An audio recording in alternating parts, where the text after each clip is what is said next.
Je suis Laurie Guillonne et je travaille chez Air France et aujourd'hui je vais vous parler de l'anatomie d'un test ou l'utilité d'un test front. Donc ici on va parler, soyons bien d'accord, de tests unitaires.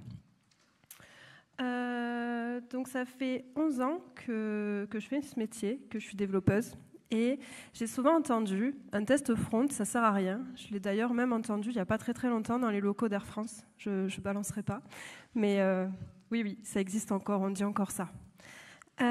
Donc cette conf, ça va être pour vous démontrer que non, ça ne sert pas à rien. Donc déjà, on va commencer par pourquoi un test front et pourquoi pas un test back. Donc déjà, l'idée, c'est pas de remplacer, c'est évidemment de compléter. Donc les tests front, on est d'accord, c'est pour tester les interfaces. Donc c'est ce que l'utilisateur va voir à l'écran. Et le test back, ça va être plutôt pour tester tout ce qui est endpoint, API et base de données. Quel framework de test utiliser? Donc nous, chez Air France, on est sur Angular. Donc je vais vous parler avec Angular, mais ça marche aussi pour du React ou pour d'autres frameworks, évidemment. Donc on avait Karma, qui est déprécié depuis pas très longtemps. À la base, cette conférence, elle était sur Karma Jasmine, et du coup, là, elle va être sur Jest. Pourquoi? Du coup, Karma, c'est plus pris en charge. En tout cas, ça l'était sur les versions Angular inférieures à 16. Et parce que c'était lancé depuis un navigateur, ce qui était relativement lourd et lent. Donc à chaque fois qu'on lançait des tests avec Karma, je ne sais pas si vous avez déjà essayé, mais c'était très long et pas très évident du coup. Alors qu'avec Jest, on est en version expérimentale sur Angular à partir de la version 16. C'est lancé via un émulateur, ce qui est du coup 2 à 3 fois plus rapide. Si je vous montre rapidement, ici, je vais lancer des tests. Là. Et donc, en quelques secondes, vous allez voir que hop, mes tests sont passés. Bon, évidemment, je n'ai pas énormément de tests sur cette appli, mais on voit que quand même, j'ai 8 tests qui sont passés en quelques secondes. On va parler rapidement de configuration et ensuite je vous montrerai une toute petite application avec des tests à lancer.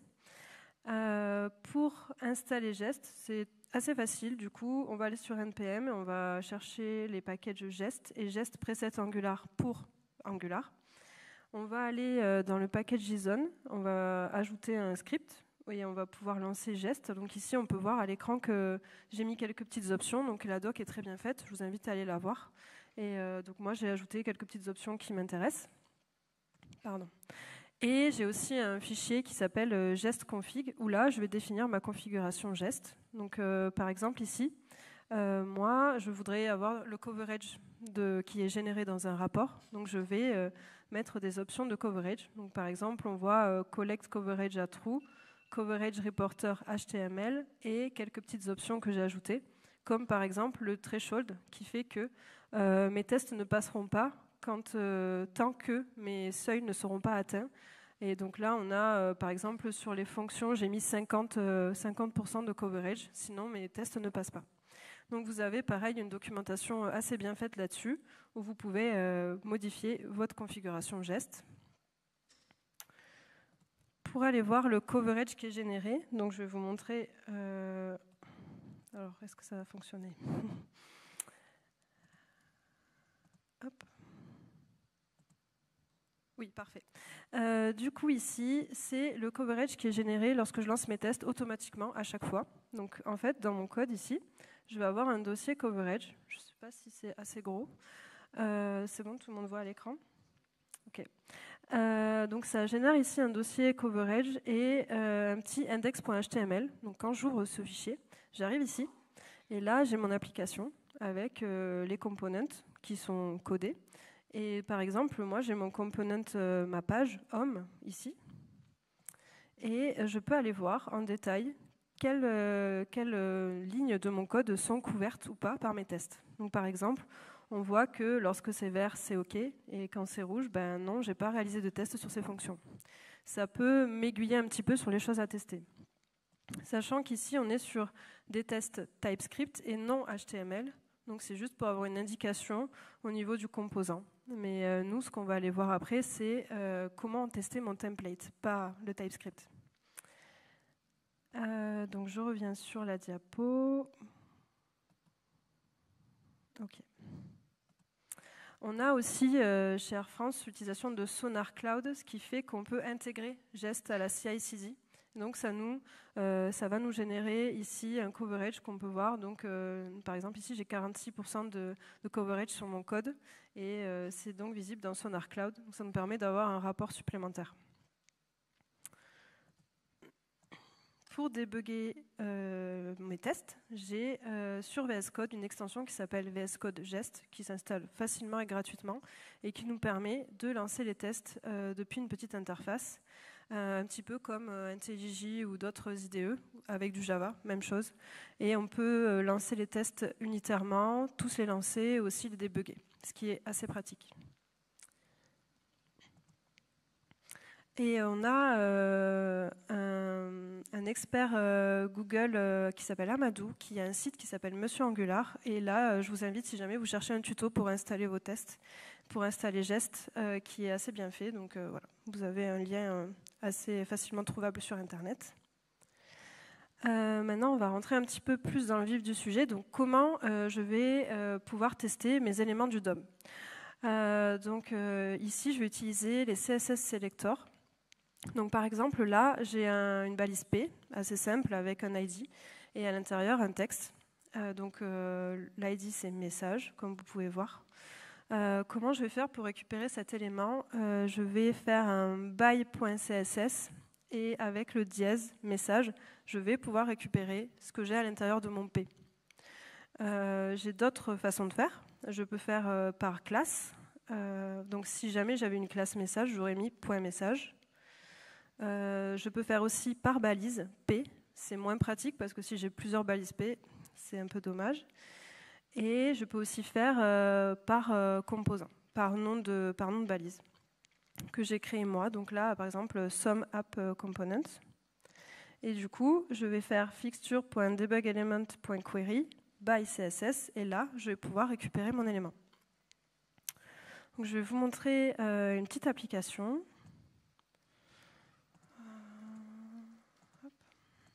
Parfait. Donc ici, j'ai une application avec un bouton qui est disable.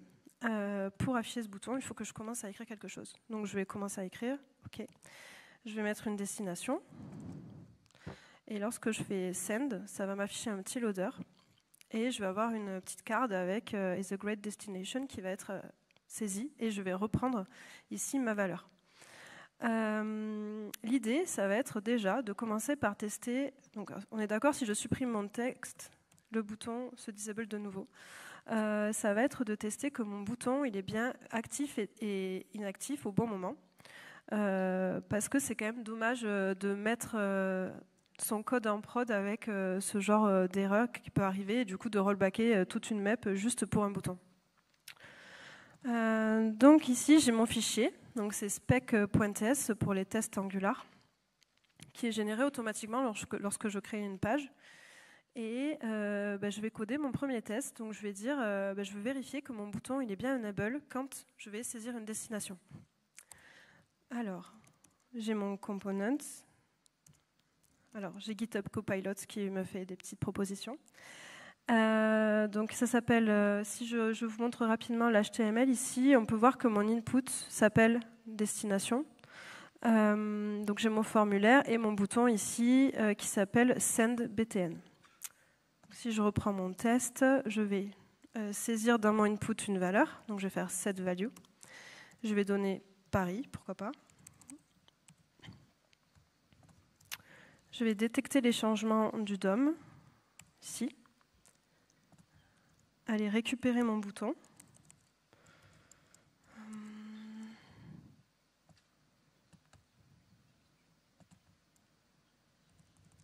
Donc on a dit que c'était fixture.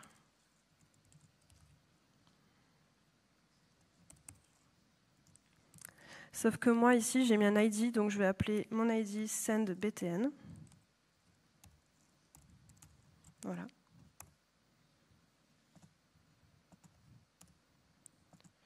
Ok, donc là je vais créer une variable.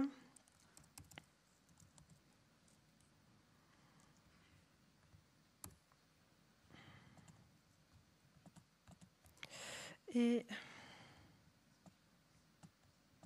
je vais vérifier que mon bouton, donc debug element,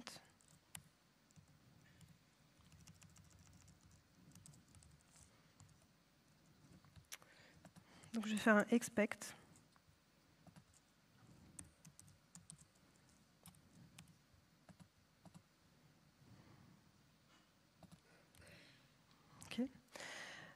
Du coup, je vais utiliser l'extension ici dont je vous ai parlé tout à l'heure et ça va me lancer mes tests.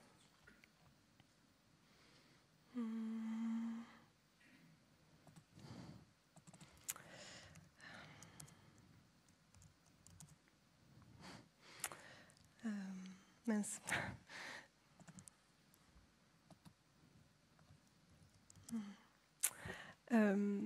Désolée, j'ai un trou de mémoire. Donc c'est bien native element.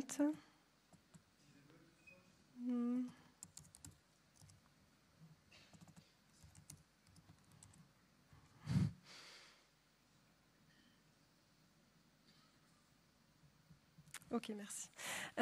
Donc voilà, c'est ça. Mon bouton est bien pas disable parce que j'ai saisi une valeur. Donc j'ai vérifié ça. Et donc là, on voit bien que mes tests sont tous verts.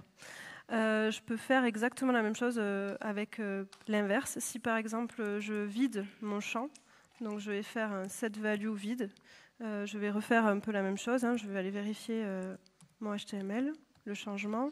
Je vais récupérer mon bouton.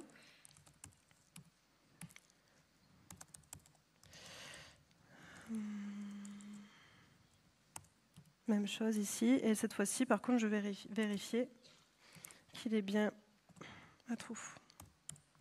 Voilà. Donc je sauvegarde, mes tests vont se relancer.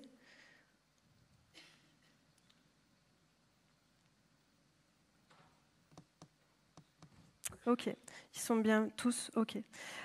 Si par exemple, vous vous montrez un petit peu, donc voilà, j'ai fait ces tests-là pour tester ma page, et j'ai un développeur qui arrive sur le projet et qui, par erreur, supprime cette condition ici. Et je vais tout de suite savoir qu'il y a un problème dans le HTML. Voilà, vous voyez ici, le test il passe à rouge, il est plus bon. Donc ça me permet quand même de sécuriser pas mal de choses, même si c'est juste un bouton. Après, je peux aller un tout petit peu plus loin dans mes tests. Je peux par exemple tester le loader, voir s'il s'affiche correctement. Donc ici, j'ai un test qui va faire un petit peu la même chose. Donc je vais pareil saisir une destination, aller récupérer mon bouton, détecter les changements du DOM, cliquer cette fois-ci sur mon bouton et vérifier que mon spinner, qui s'appelle DaisySpinner, donc lui c'est une classe, est bien affiché. Donc là, si je sauvegarde,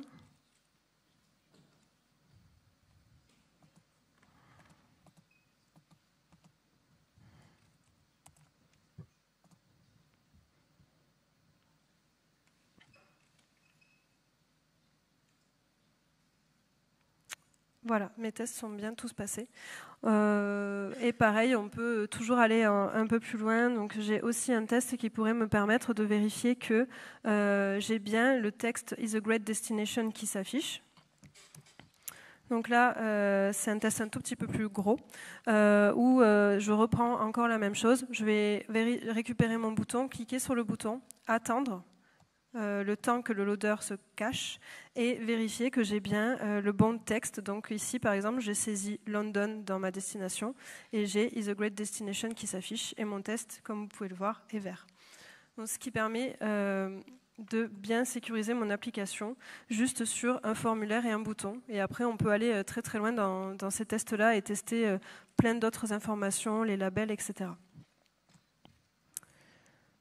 Je vais reprendre mon slide.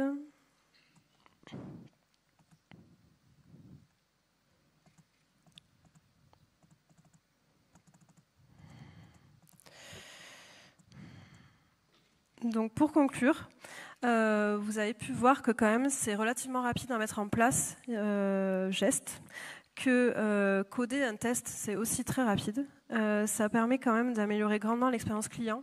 parce que il suffit qu'un bouton marche plus et tout de suite vous avez des retours clients qui sont relativement négatifs. Donc ça permet d'améliorer grandement, de sécuriser votre code, de garantir plus de qualité et de gagner du temps au final, même si coder des tests ça prend un peu de temps, sur la durée de vie de votre application, ça va vous faire gagner du temps.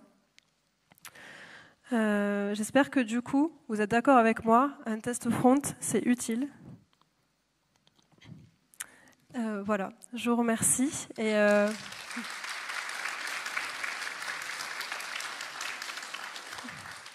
donc merci DevFest pour l'organisation et je vous laisse, si vous le souhaitez, me laisser un retour sur ce QR code. Merci à tous.